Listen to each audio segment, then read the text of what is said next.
This is video number 2 of today. This one might be a little bit longer because I'm going to speak about a more personal matter.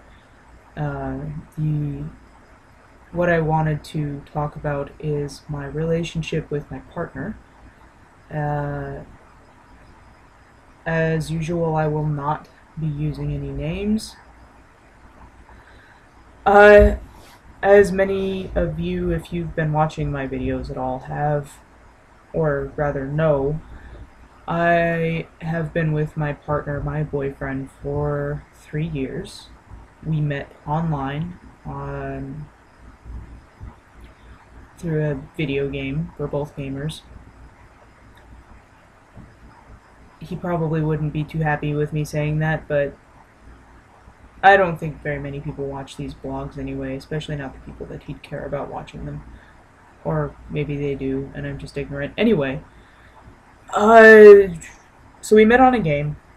We were friends for the first year and a half, and I was with another person when we met, but broke up or left that person after not a very long time because our relationship was crap and the guy was a tool. And after that point, my current boyfriend and I professed our love for each other and became more romantically involved. Um, it was after that he saw pictures of me at my 360-pound state. And he was fairly reluctant to start a relationship because of the connotation of being in an online relationship. I, however, was perfectly fine with it because I don't really care. I think that we give meaning to words that we don't really need to. Yeah. I guess I'm not really a fearful person, but he kind of is. He's pretty neurotic and very lovable. Sorry. We live about 3,000 miles apart. As the crow flies, it's lessened considerably, but nobody flies straight. Nobody, okay, unless you're like in your own little plane. When you're flying to go and see someone, when you're driving to go and see someone, you don't do it in a straight line. You'd go through houses and into ravines and lakes. So that's why I say we're about 3,000 miles apart. Otherwise, it's like 2,200 and some change. He lives on the opposite side of North America. I'm in Arizona, as I've mentioned several times. He's on the northeast coast, or the eastern coast of Canada. Eastern side of Canada, whatever. So there's the 3-hour time difference. There's 3,000 miles, give or take. The cost of plane tickets, the cost of driving.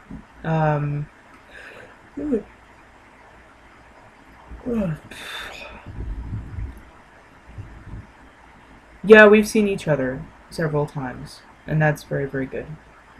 Each visit is wonderful, and every time we see each other, it just feels more and more right. And that's great. That's wonderful.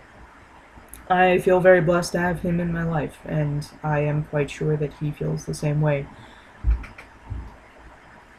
But recently, things have been strained. We are kind of taking things a day, at a week, and a month at a time. I had tried coming out to him several times over the last 3 years, and when we met, I was playing a guy character, and was very comfortable as that guy character. And I told him that I was more comfortable role-playing, because we role-play males and not females. So I tried letting him know where I was at. Every time something changed, I let him know. Every time I was uncomfortable, I let him know. But still, when I finally came out to family and other friends, it was a shock for him. I'm not entirely sure why. I pretty much told him what was up over a year ago, but I guess it just didn't sink in, and I guess it's not really his fault, but it didn't really